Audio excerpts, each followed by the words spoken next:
来财，来，来财，来，来财，来，来财，来，哎。 After Dalian and Beijing, my friends and I hopped on another high-speed train down to Shanghai.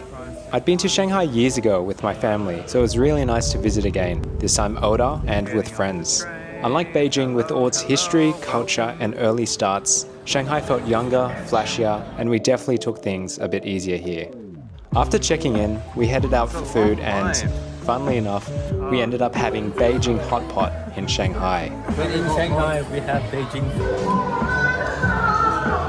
That night we made our way down Nanjing Road, probably one of the most famous streets in China. It's packed with bright lights, big name stores, and a whole lot of energy. Oh my goodness.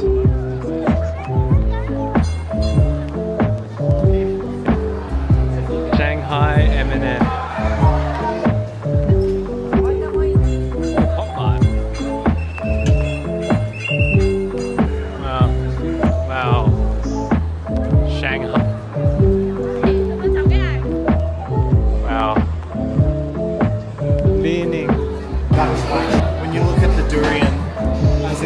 For your sneaker. Oh, there's a giant Hello Kitty. Whoa, it's Pop Mart in Shanghai, Nanjing Road. Oh my goodness.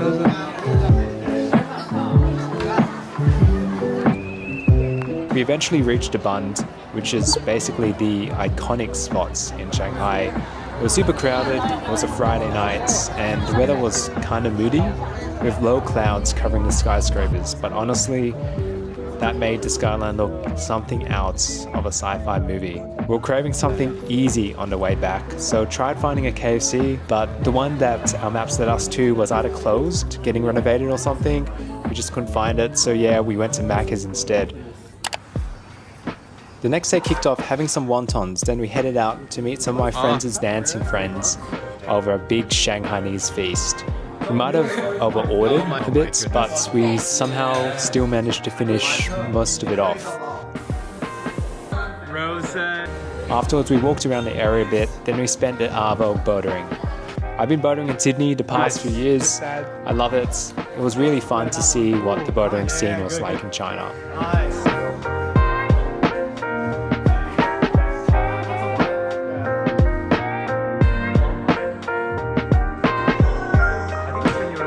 And we ended the night checking out some of the local nightlife too.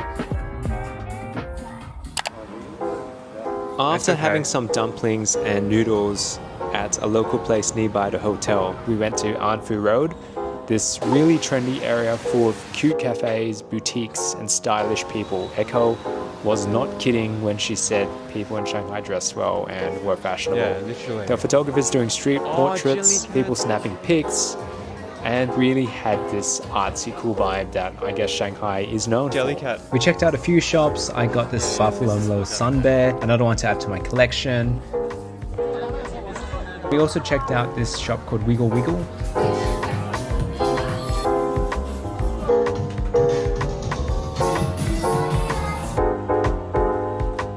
Then we went to meet Marco's older brother, who took us out for Korean barbecue. Afterwards, he took us to this bakery called Butterful and Creamers, which is probably one of the most famous bakery chains in China and South Korea at the moment. And we got some of the end of day specials there. The Boo-Boo SpongeBob. Should I call? On our last day in Shanghai, we visited the financial district and went to this really cool look-up at the 3 tallest buildings in the city. We also stopped by the Mingzhu roundabout to check out the Oriental Pearl Tower. Wow!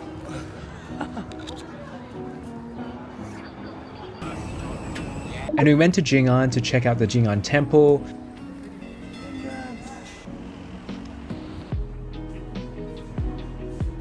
Wow.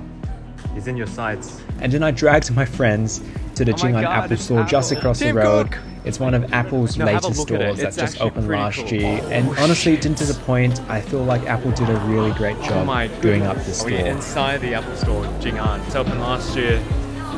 That's so cool.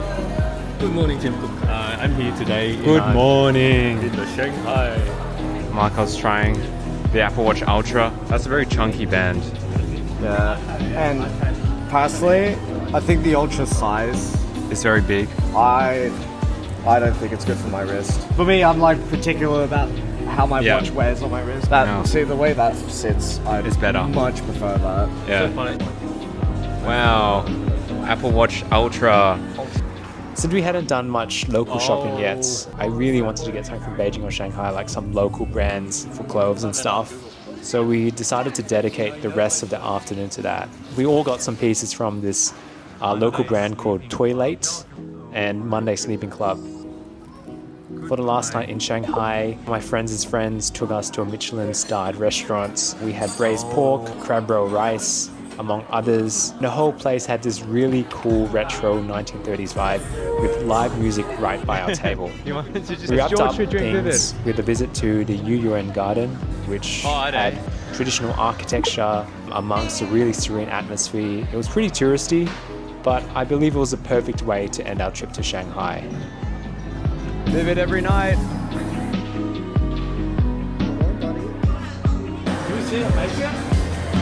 Putting a slit on. Are you satisfied? Oh! A fucking drink. Where's my flavor? First sip. There's a concept of a human soul. This is it. This tastes like it was made by a robot. No seasoning. There's no heart, no soul. For $3, sure. Interesting experiment.